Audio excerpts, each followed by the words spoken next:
अमृत शब्द के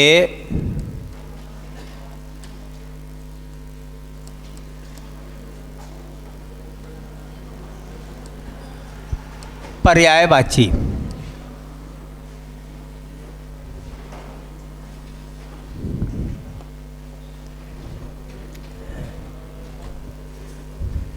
अमृत शब्द के पर्यायवाची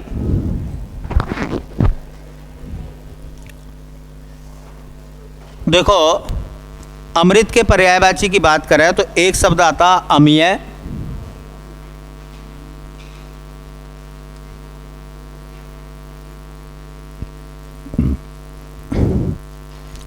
एक आता है सुधा,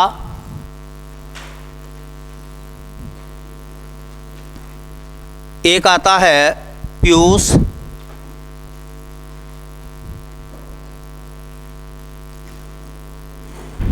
एक आता है सुरभोग,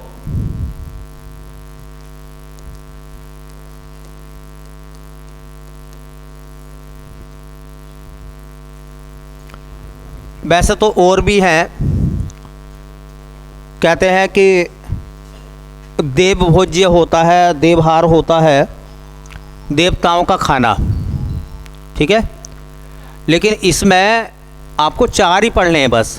अमृत के मामले में अमृत के 4 हैं और चारों इम्पोर्टेंट हैं। अब इसमें देखो, जैसा कि कभी कभी आपने देखा होगा ऐसा शब्द आता है, मान लो कि सुधा का विलोम बताओ। तो मैंने पहले भी बताया था एक दिन कि सुधा शब्द का विलोम जो है ना, तो वो गरल लिखना ज़्यादा उचित होगा विष के मुकाबले। तो सुधा अमृत होता है, तो जो गरल है तो सुधा का विलोम हो जाएगा गरल। ये विलोम भी पूछा जाता पेपर में। अच्छा देखो, ये जो लिखा हुआ है ना अमीय, अमृत और अमीय एक ही है, लेकिन एक बात का फर्क है तत्सम तद्भव के केस में। अमृत जो है वो कैसा है, वो तत्सम है, और अमीय शब्द कैसा है, ये तद्भव है। ये पेपर में बहुत बार आया है। अमृत शब्द तत्सम है और अमीय जो है वो तद्भव है।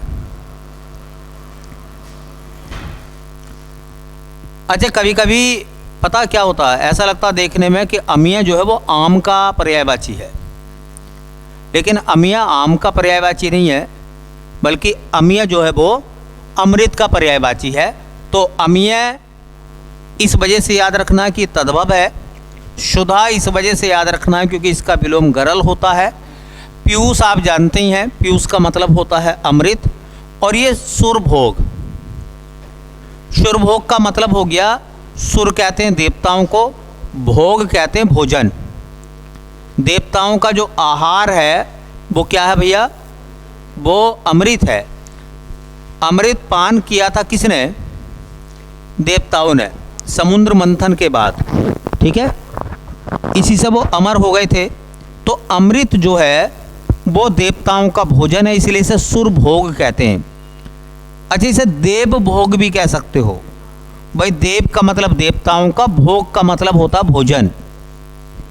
तो देवताओं का भोजन क्या है, अमृत। इसी को आप जो है देव आहार कह सकते हो। देव मतलब देवताओं का, आहार मतलब भोजन, ठीक है।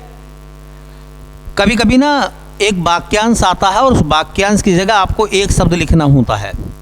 लिखा हुआ एक वाक्यांश कि देवताओं का भोजन, इसकी जगह एक शब्द लिखो भाई। एक वन वर्ड आ गया, एक वाक्यांश आ गया, और वाक्यांश में ये लिखा हुआ है देवताओं का भोजन। देवताओं का भोजन या आहार, और इसके लिए एक शब्द आपको लिखना है। तो एक शब्द आप लिख सकते हैं, वो हो जाएगा अमृत। देवताओं का भोजन या देवताओं का आहार, उसके लिए एक शब्द लिखना है तो क्या लिखेंगे आप? अमृत। तो अमृत को अमीय भी कहते हैं, अमृत को सुधा कहते हैं, अमृत को पीयूष कहते हैं और अमृत को सुरभोग कहते हैं, है ना। देवभोग, सुरभोग, देव आहार, सुर आहार, ये सबके सब शब्द जो है वो अमृत के पर्यायवाची बन जाएंगे। ठीक है, चलिए ये तो हिस्सा हो गया हमारा